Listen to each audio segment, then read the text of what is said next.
मुलाला रुग्णालयात नेण्यासाठी पैसे नाहीत आणि दारू प्यायला पैसे आहेत असे मामाने भाच्याला सुनावलं होतं. त्या रागाच्या भरात भाच्याने मामाची हत्या केली.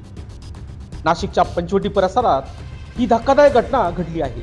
मच्छिंद्र मानभाव असे हत्या केलेल्या आरोपीचे नाव आहे, तर बाबूलाल सोमा गावित असे मृत्यू झालेल्या मामाचे नाव आहे. पोलीस या प्रकरणाचा कसून शोध करत आहेत. भाच्याने मामाचा खून केल्याची धक्कादायक घटना नाशिकच्या पंचवटी परिसरात घडली आहे. बाबूलाल सोमा गावित हे गेल्या 2 महिन्यापासून पंचवटीतील हिरावाडी परिसरात आपला भाचा मच्छिंद्र मानभाव याच्याकडे राहत होते.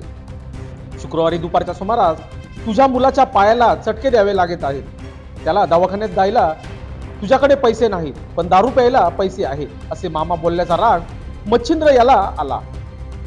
रागाच्या भरात मच्छिंद्र यांनी घरातील पलंगावर बसलेल्या आपल्या मामाला खाली जमिनीवर आपटले. तसेच प्लास्टिकची झाडाची कुंडी मामाच्या छातीत मारून फेकली. या घटनेत गंभीर जखमी झाल्याने मामाचा काही वेळातच मृत्यू झाला. धक्कादायक बाब म्हणजे मच्छिंद्र याने मामाला संपल्यानंतर मृतदेह शुक्रवारी दिवसभर घरातच ठेवला होता.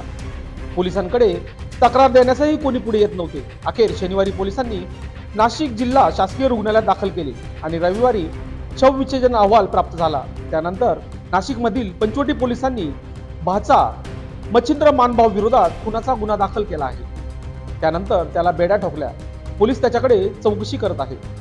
बाबूलाल सोमा गावित यांना दुखापतीनंतर नाशिक येथील सिव्हिल हॉस्पिटल येथे उपचारासाठी दाखल केले, पण डॉक्टरांनी तपासून मृत्यू घोषित केले. सिव्हिल हॉस्पिटल नाशिक येथे मैताचे पोस्टमॉर्टम झाले. पोटात मार लागल्याने इंटरनल झाल्याने मृत्यू झाला असा अहवाल दिला आहे.